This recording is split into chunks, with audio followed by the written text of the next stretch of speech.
So, maghapon ka bang nakaupo sa opisina at pakiramdam mo ay palagi kang pagod kahit wala ka namang ginawang mabigat? Baka hindi mo lang namamalayan, natutulog ka na pala sa pansitan.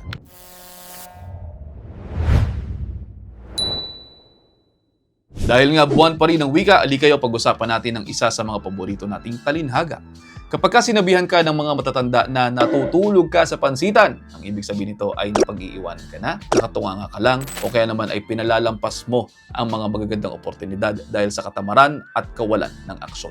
Ngayon, sa mundo ng lifestyle medicine, ito ang eksaktong nangyayari sa inyong metabolismo kapag ka ikaw ay tinatawag na mayroong sedentary lifestyle o yung maghapon ka lamang nakaupo sa harap ng computer o telebisyon. Bakit nga ba napakasama ng hindi paggalaw? Ang ating katawan ay isang napakagandang makina na idinisenyo ng nasa itaas para gumalaw, maglakad at magbuhat. Kapag tayo ay nakaupo lamang ng higit sa 6 hanggang 8 oras sa araw-araw, literal na pinatutulog natin ang ating mga kalamnan, lalo na yung mga malalaking muscles natin sa ating mga binti at hita. Dahil tulog ang muscles, hindi nila kinakailangang humigop ng glucose o asukal mula sa ating mga dugo para gawing enerhiya. Ang nagiging resulta nito ay ang mabilis na pagkaipon ng asukal sa sirkulasyon na pilit namang ibinabagsak ng ating lapay sa pamamagitan ng paglalabas ng napakaraming insulin. Kapag laging mataas ang insulin dahil sa kawalan ng paggalaw, ang katawan natin ay nagiging isang fat storing machine. Lahat ng kinakain natin ay dumediretso po sa imbakan ng taba, partikular po sa ating mga bilbil at sa paligid ng ating mga laman loob.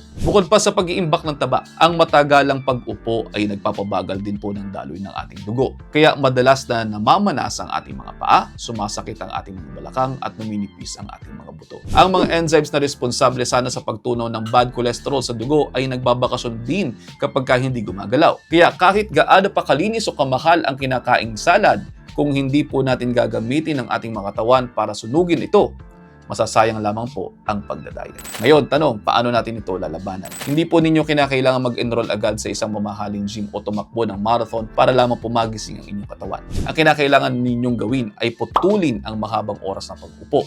Bawat 20 minutes hanggang 1 oras, ugaliing tumayo.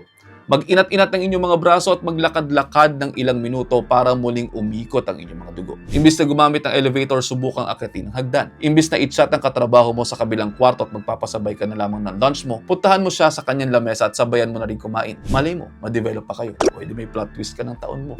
Ang mga simpleng paggalaw na ito sa buong maghapon ay nag-iipon ng malaking bilang ng konsumo natin sa enerhiya na nagsasalba po sa atin mula sa pagkakasakit sa puso at sa diabetes. Gisingin ng katawan at huwag hayaang mabulok ang inyong kalusugan habang ikaw ay natutulog sa pansitan. At ayun, sana po ay may natutunan. Kung mayroon man, pakishare sa inyong mga kaibigan. Baka sakaling mas marami pa tayong matulungan. See you in the next episode. Ingat.